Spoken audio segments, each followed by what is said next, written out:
Só que aí eles falam que a adesão não foi unânime, mas não explicam por quê. É um militar por um economista, né? Falando aqui, né? Nós estamos no terraço econômico, né? O Putin tá achando que it's the economy. Tá na Ásia, a maior fabricante de semicondutores, e tá nos Estados Unidos, a líder no mercado de chips para os modelos de inteligência artificial. Eu tô falando aqui da TSMC e da NVIDIA, respectivamente. O que significa a decisão rachada da Selic? No Terraço Cast de número 427. Fala pessoal, Caio Augusto, direto da madrugada, isso mesmo, madrugada, você não ouviu errado, de 14 de maio de 2024, em Ourinhos, para o 427 do Terraço Cast. Neste, estou com o trio mais amado do Brasil. E aí, Raquel de Sá. Alô, alô, terraceiros e terraceiras! Aqui quem fala é ela, a mulher do tempo sem tempo, que hoje está especialmente sem tempo. Meu Deus, que dia, tá? Esse dia infinito que foi o dia de hoje, né? Dia de Copom. Pelo menos não foi uma super quarta, né? Pelo menos não teve FONC e Copom, teve só Copom. Mas puxado, galera, puxado. Mas como vocês vieram aqui pra previsão do tempo, eu tenho infelizmente aqui, esse momento merece uma tirada do tom de brincadeira aqui, né? Que, enfim, dadas a situação muito triste do Rio Grande do Sul, né? Eu acho que isso mostra, eu falei brincando na semana passada, né? Como né, qualquer semelhança era mera coincidência com a questão da mudança climática, mas tá ficando cada vez mais óbvio, né? Eu acho que é muito difícil de esconder. A gente já falou bastante aqui de temas ESG, né?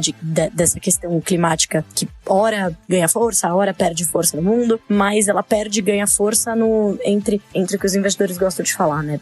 Porque na vida real ela só ganha força. Então é super importante a gente, enfim, nesse momento, né, eu estendo aí o meu pesar aí pra todo mundo que tenha tido, né, enfim, que tenha família, que possa ter sido impactado direto ou indiretamente por essa tragédia. E a gente já colocou na semana passada o link pra doação que a gente fez, enfim, que tem aqui da XP, tem diversos outros lugares, e estamos aí também super abertos aí, se você estiver ouvindo, né, for um dos nossos ouvintes, estiver ouvindo e tiver alguma iniciativa que a gente possa divulgar aqui também para ajudar muitas famílias aí em necessidade, desabrigadas, e diversas, pelo menos nesses momentos a gente vê como a solidariedade ainda reina, né, num país como o Brasil, em que a gente vê muita gente ajudando, muitas iniciativas, então pelo menos temos esse lado bom aí de tudo isso.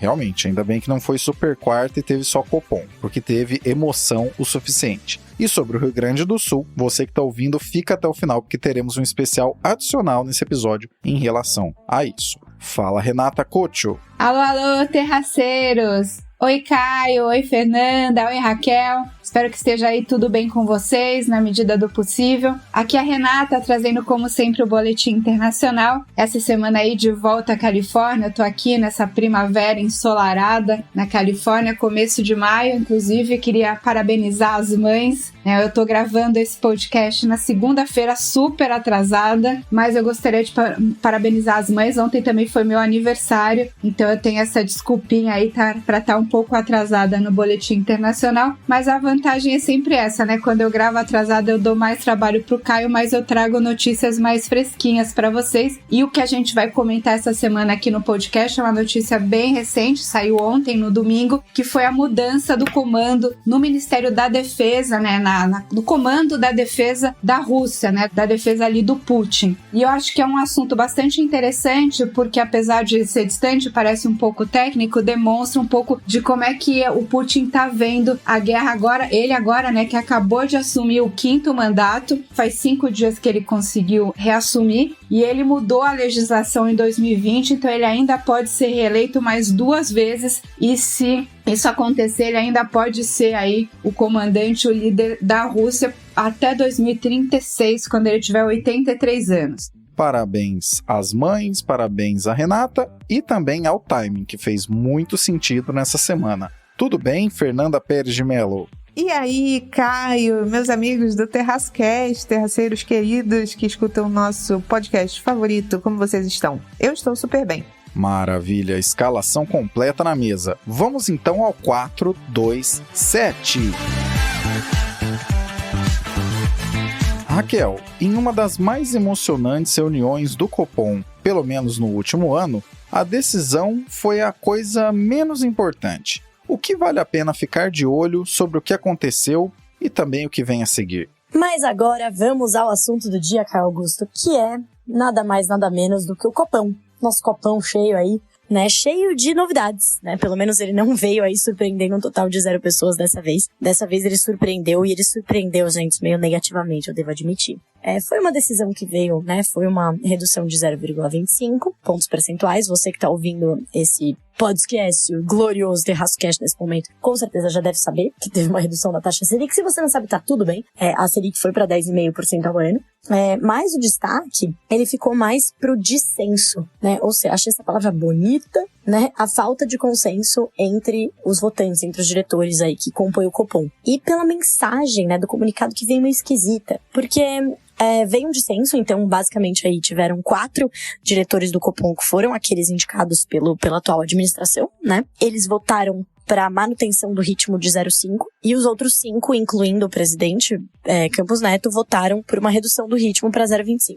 Até aí, tá tudo bem, tá? Não precisa ser sempre uma decisão unânime. Eu lembro de quando eu comecei a trabalhar com essas coisas de mercado, né? Tinha várias decisões que não eram unânimes e tá tudo bem. Mas o que foi meio confuso foi a explicação, né? Porque o comunicado, ele veio meio rock, né? Ou seja, ele veio mais rígido, né? Duro, um recado duro. Eles tentaram dar um recado duro, dizendo que o cenário mudou, o cenário tá mais incerto.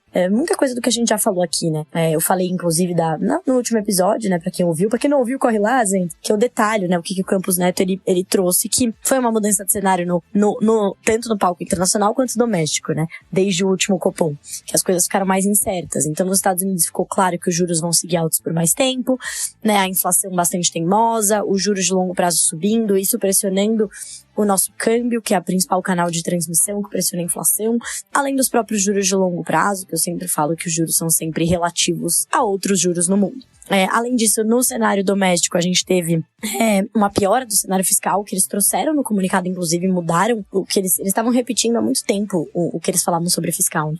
É importante quanto ter regras, segui-las, blá blá blá. E eles mudaram, né? Trouxeram um recado um pouco mais duro, falaram...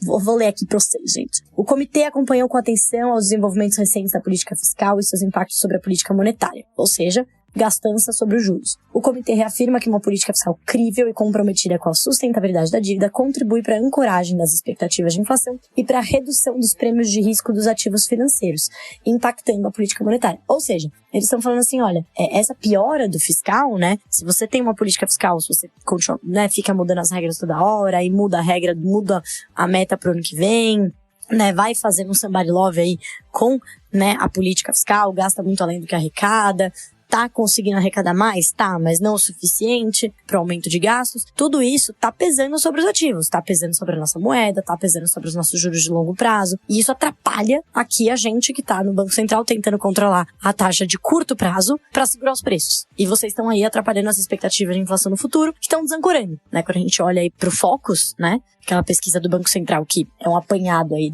das projeções dos analistas, a gente olha pro Focus e o Focus mostra, né, as expectativas de inflação já 2025, já cada vez mais longe, se afastando da meta do Banco Central de 3%, já tá em 3,6%. 6 e pouquinho, acho que 63 já. Então, assim, é um pouco acima, mas já tá desancorado. Então, eles trouxeram esse recado mais forte. Então, falaram do cenário global, aí falaram do doméstico, dessa parte fiscal. Falaram de novo sobre o mercado de trabalho resiliente, né? O mercado de trabalho que pressiona os salários. Beleza, até aí, era uma coisa que a gente sabia, cenário mais incerto, blá, blá, blá, né? Que era o que o Banco Central tinha falado. Até aí, a mensagem ficou relativamente boa, clara e tal. Só que aí eles falam que a adesão não foi unânime, mas não explicam por quê. Pô, caberia aí na ata, né, da semana que vem, eles vão ter que tentar explicar um pouco mais.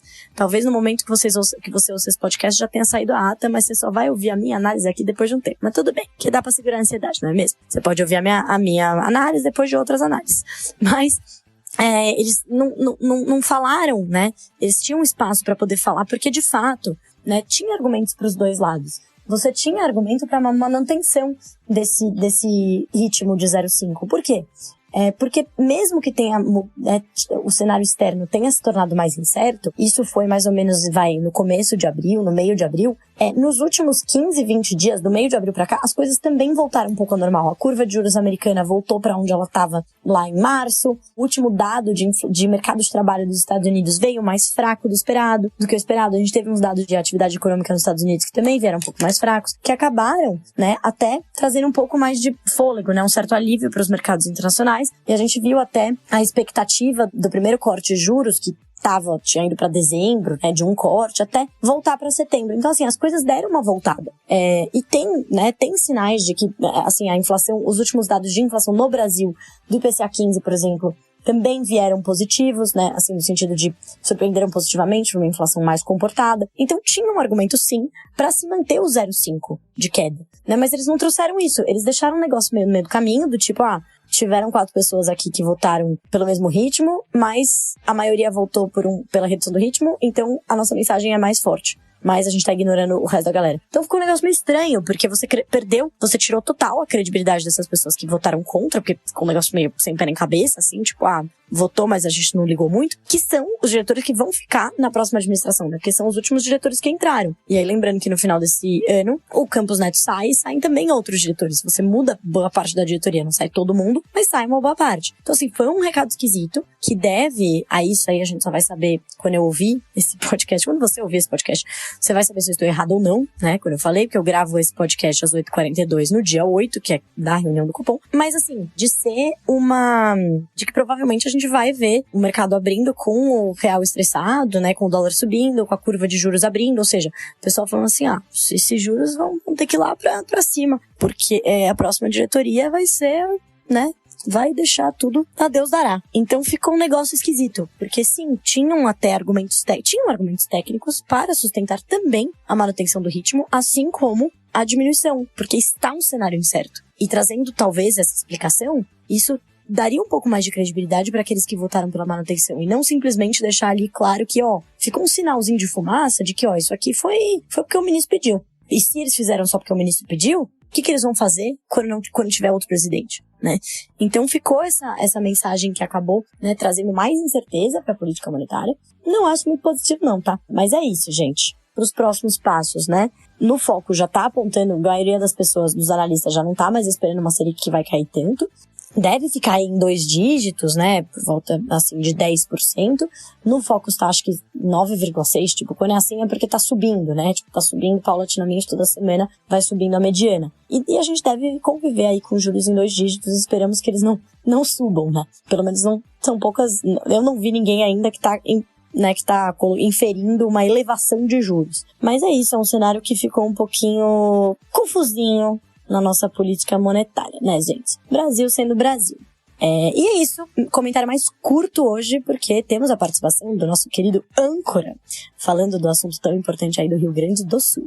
Parece que eu estava adivinhando uma coisa sobre esse Copom. Na manhã da quarta, em que tivemos esse último anúncio, né, essa última comunicação aí pós-reunião do Copom, eu comentei na BMC que essa gestão do Banco Central era mais suscetível a pressões do mercado, portanto de curto prazo, do que a gestão anterior de Ilan Goldfein. Dito e feito, com o mercado pressionando, o corte veio menor do que o próprio Banco Central sinalizou na reunião anterior, mesmo com cenário razoavelmente igual aqui e lá fora. A novidade veio mesmo da decisão não unânime e absolutamente sonora. Os diretores colocados por Lula votaram por um corte de 50 basis points, ou seja, continuidade do que já estava sendo realizado, e os outros votaram por um corte de 25 basis points. Esse racha é muito sonoro por alguns motivos. Primeiramente, Galípolo, um dos diretores colocados por Lula e que se sonda ser o futuro presidente da instituição de 2025 em diante,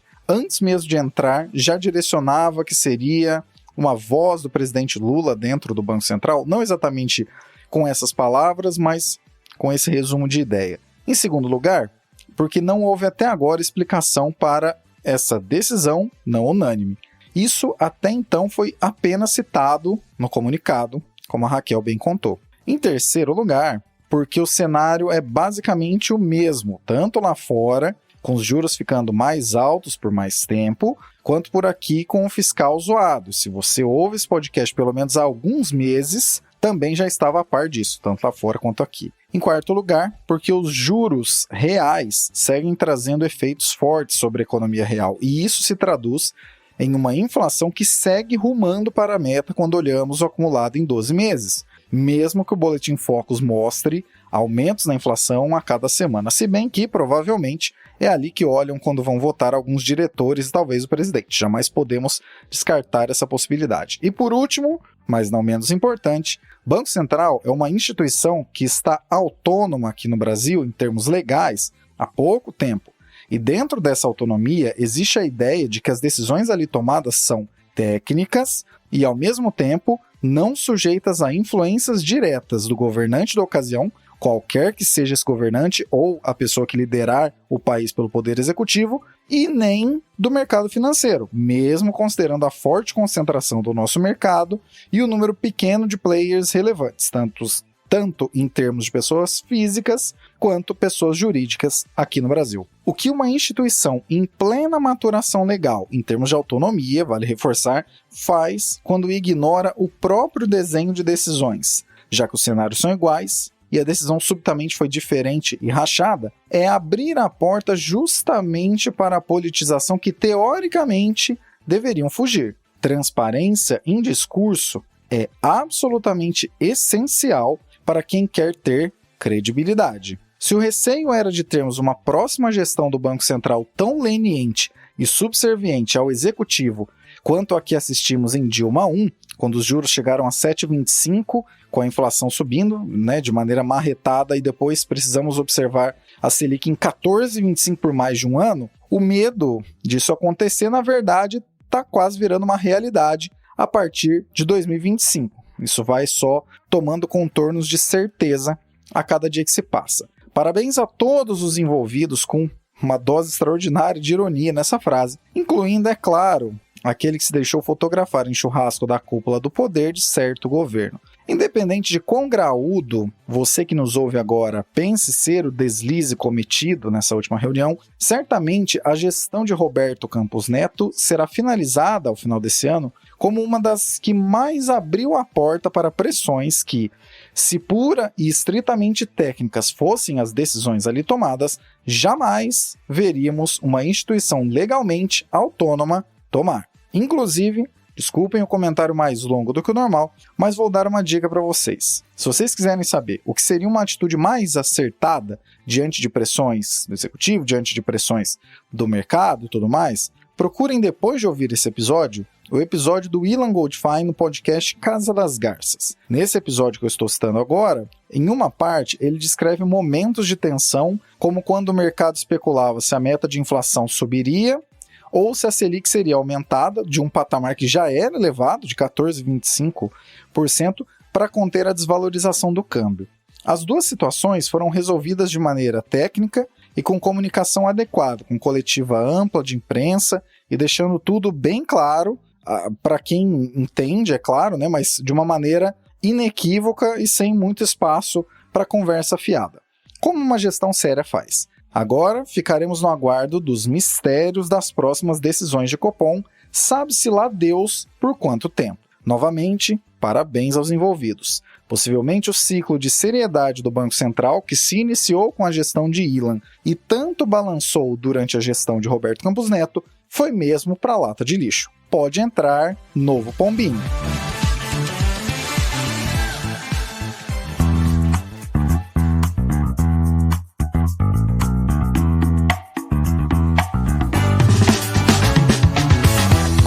Na nossa Linktree todos os meios possíveis de acompanhar o Terraço Econômico, nossas redes sociais, parcerias ativas, e-books e até mesmo como você pode cadastrar seu e-mail para receber nossa newsletter semanal, a Reflexionários. Então, para resumir a ópera, não deixe de visitar nossa Linktree. Esse link está na descrição desse episódio.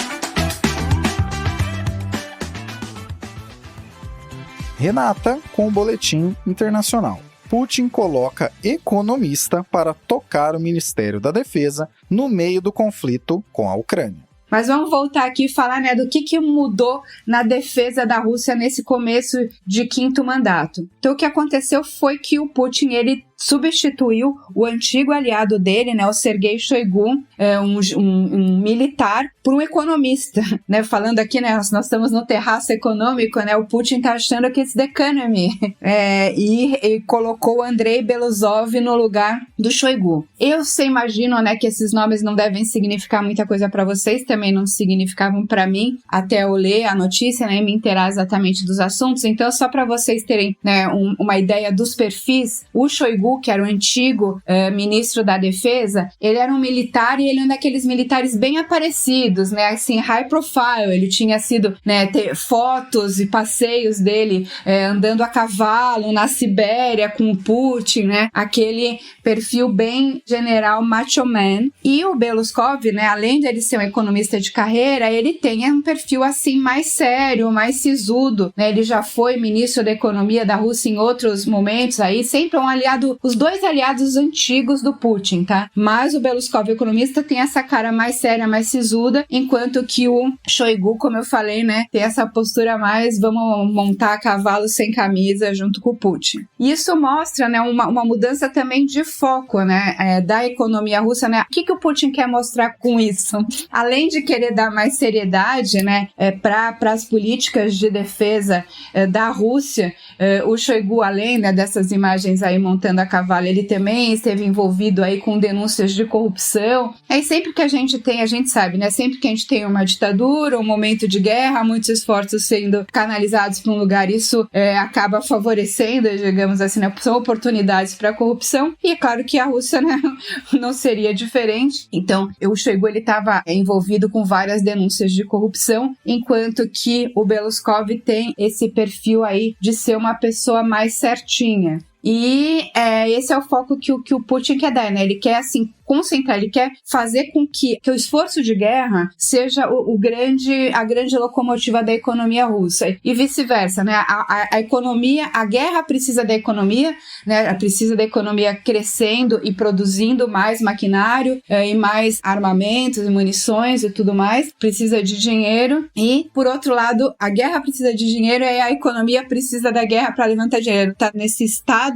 a economia voltada para o esforço bélico. Então esse também é uma das razões para o Belousov aí ter assumido o Ministério da Defesa. E num momento, né, em que a gente já tem comentado com vocês aqui, né, que a situação da guerra, ela tá difícil, né, para os dois lados. A Ucrânia também está com falta, né, de munição, de armamentos, com falta de homens. Conseguiu agora, né, essa aprovação que a gente comentou num dos últimos podcasts de ajuda dos Estados Unidos, então isso vai acabar dando um gás para o esforço ucraniano. As fronteiras, elas estão meio estáveis já faz algum tempo, enquanto que a Rússia continua ocupando cerca de 20% do território da Ucrânia, mas também com dificuldade de avançar na linha de frente, até porque, né, em 2022, em setembro de 2022, o Putin chegou a convocar, né, mais 300 mil homens para o esforço de guerra. Isso acabou causando aí um pânico, uma debandada de russos do país com medo de serem convocados para a guerra. Então, existe essa dificuldade, né, da Rússia de avançar mais na linha de frente e da Ucrânia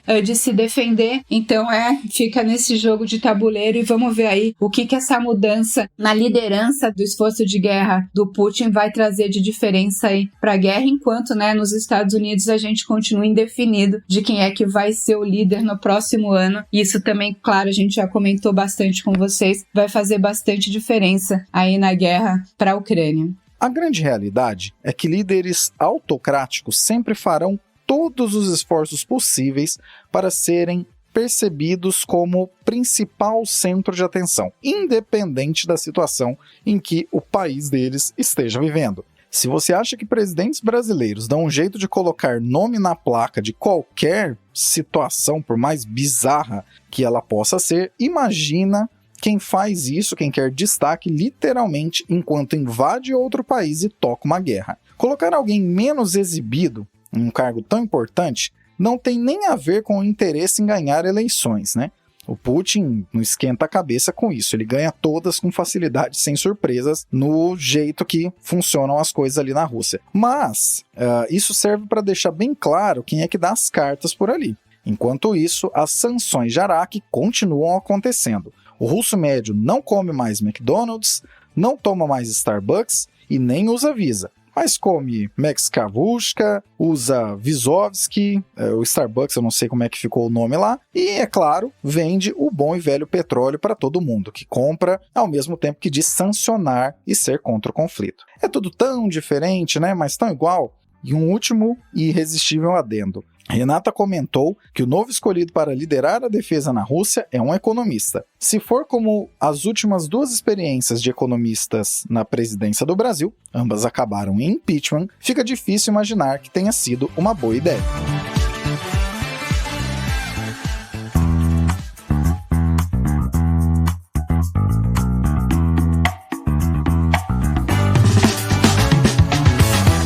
Gosta de como os conteúdos do Terraço Econômico traduzem e desmistificam as coisas? Saiba que não fazemos isso apenas com a análise dos cenários, mas também para parceiros comerciais. Para saber como seu negócio e o nosso negócio podem ser parceiros, visite na nossa Linktree o item Contrate o Terraço. Quem sabe seu produto ou serviço pode não apenas ganhar uma descrição mais adequada, como também acessar as centenas de milhares de pessoas que nos acompanham todos os anos. Já pensou?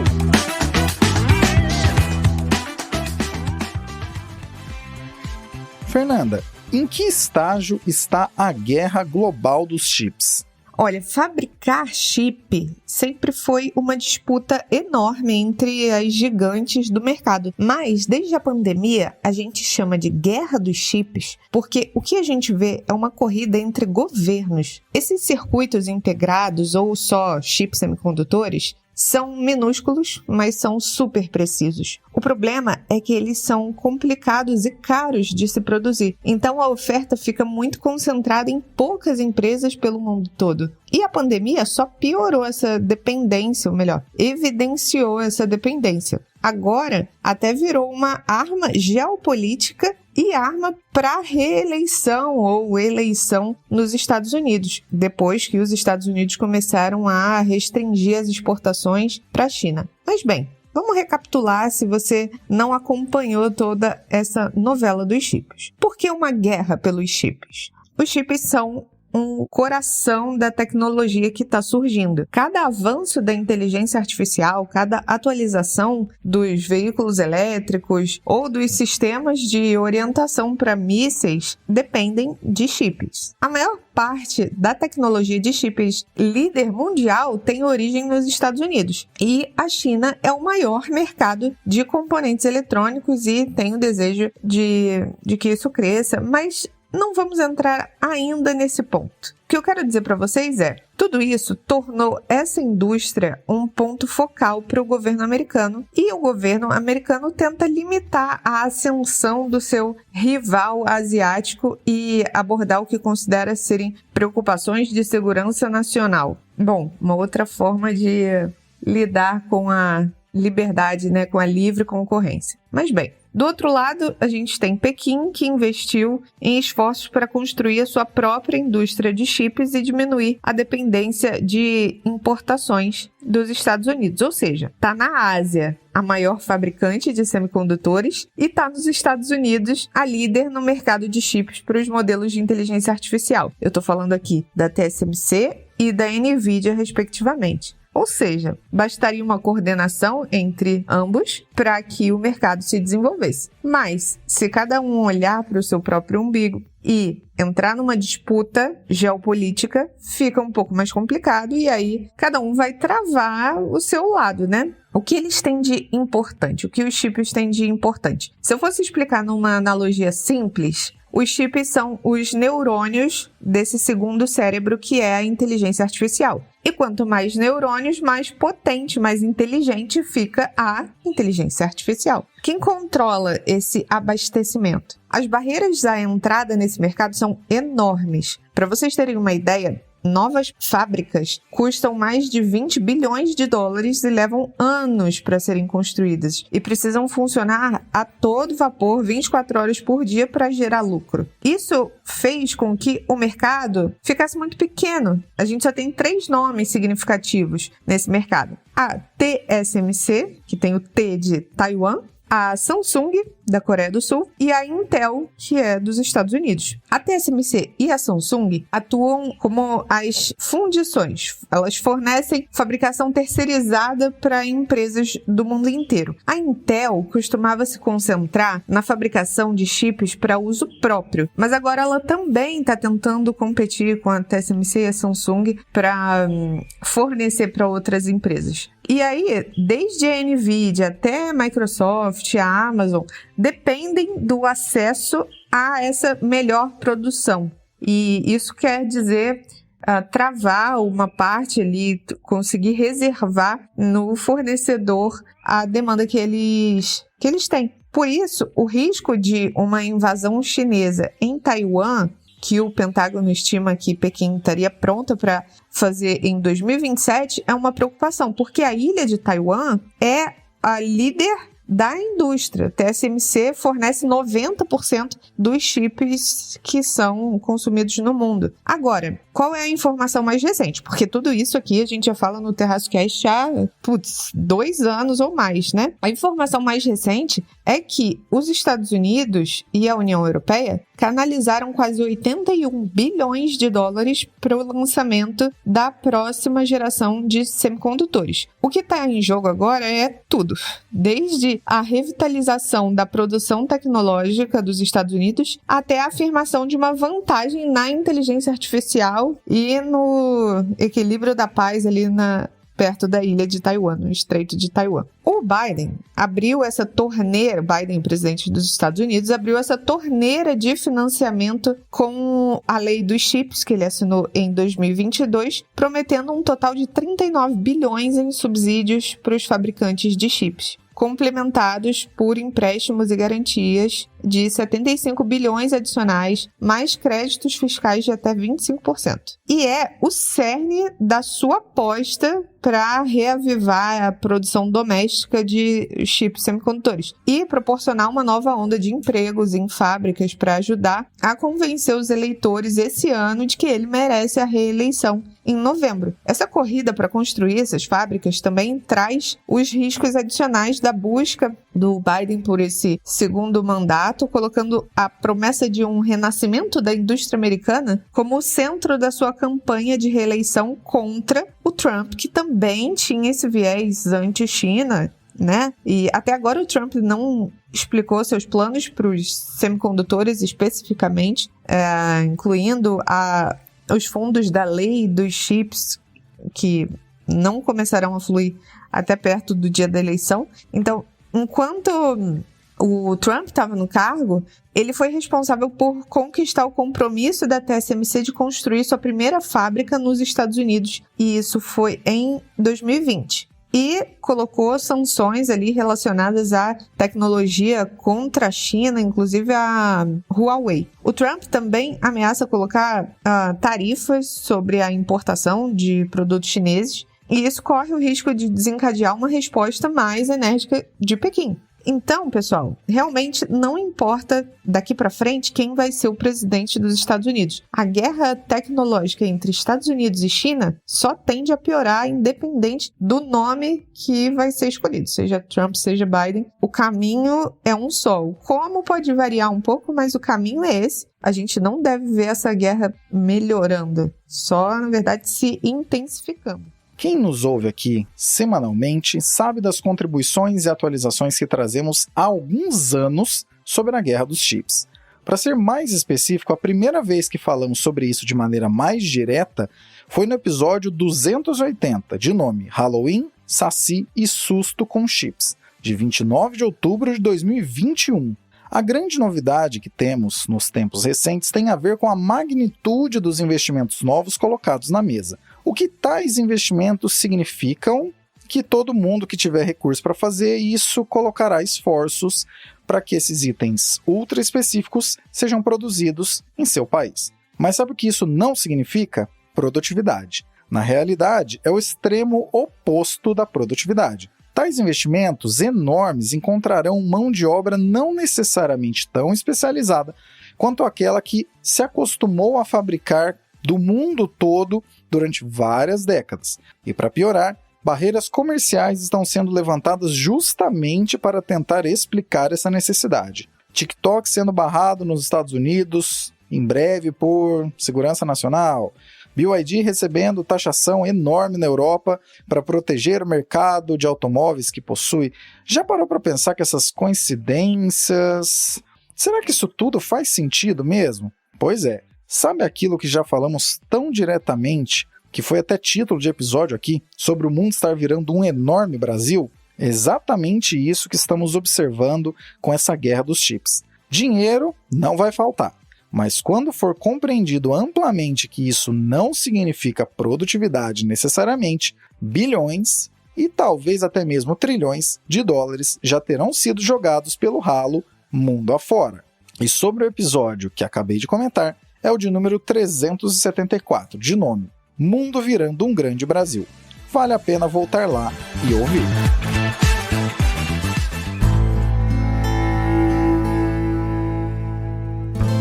Especial: como a atual tragédia climática afeta o agro no Rio Grande do Sul.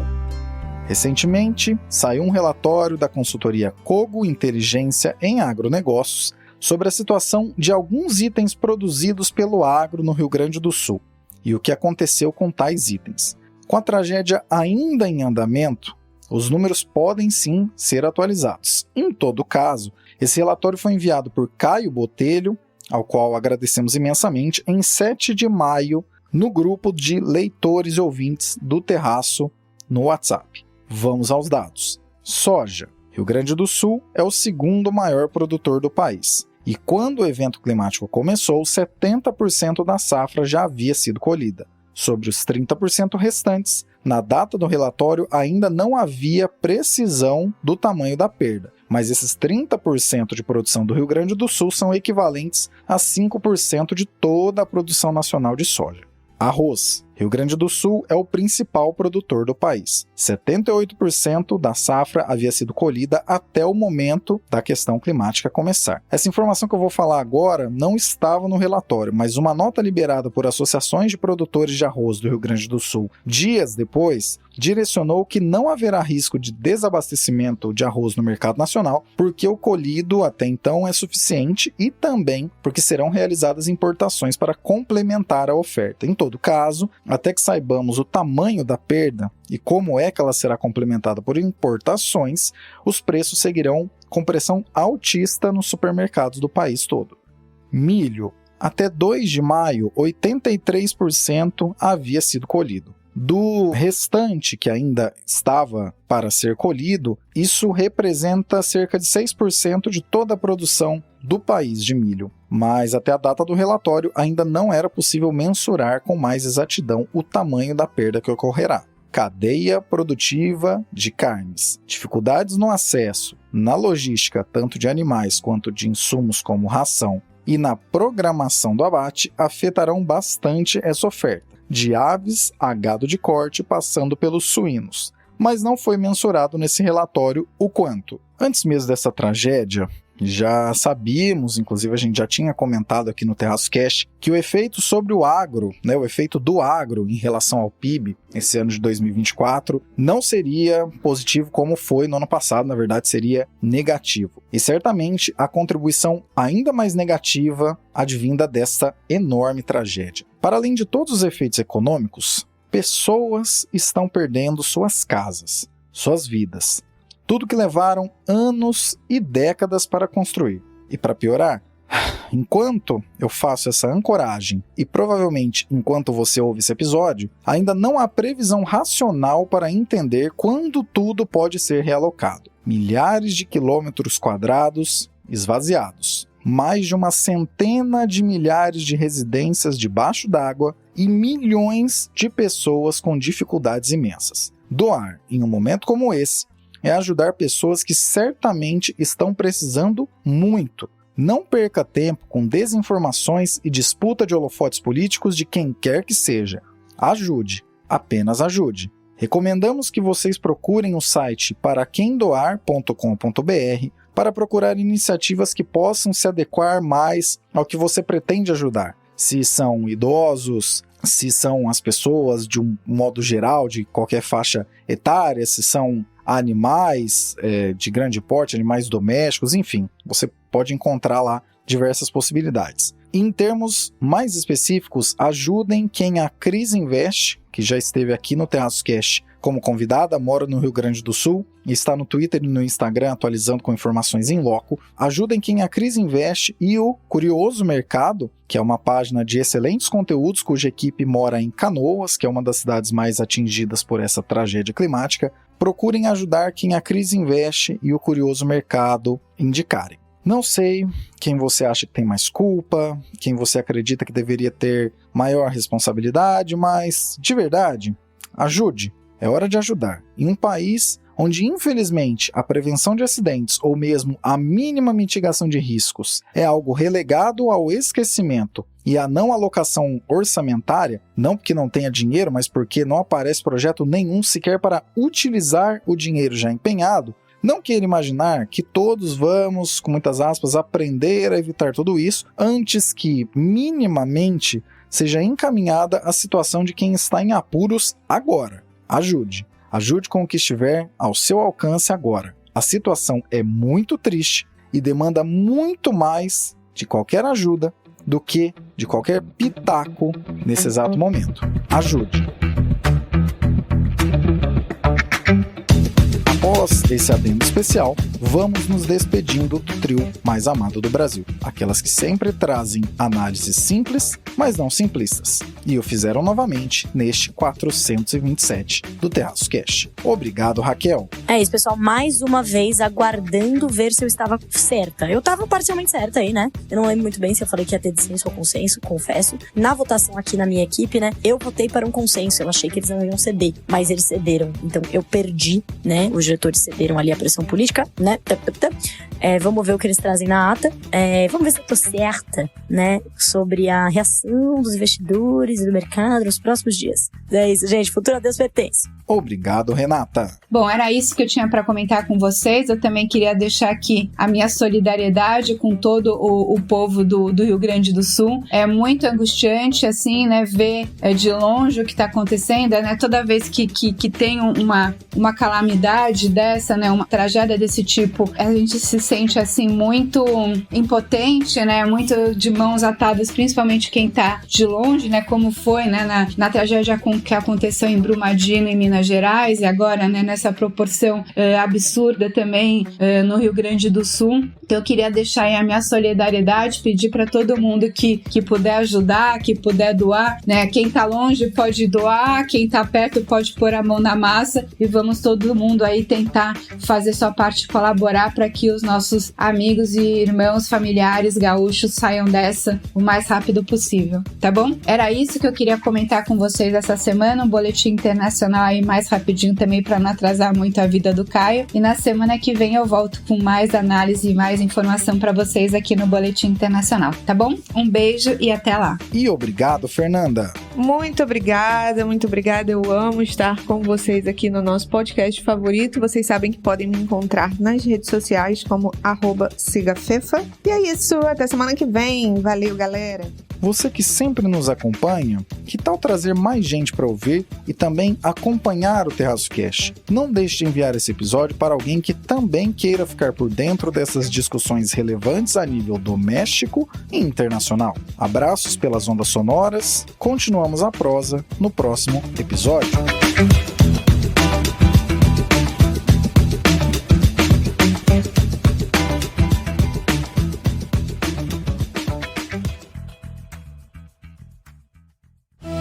Este episódio foi editado por Atelas, soluções em áudio para podcasts. Encontre a Atelas nas redes sociais. É só buscar por @AtelasEdição.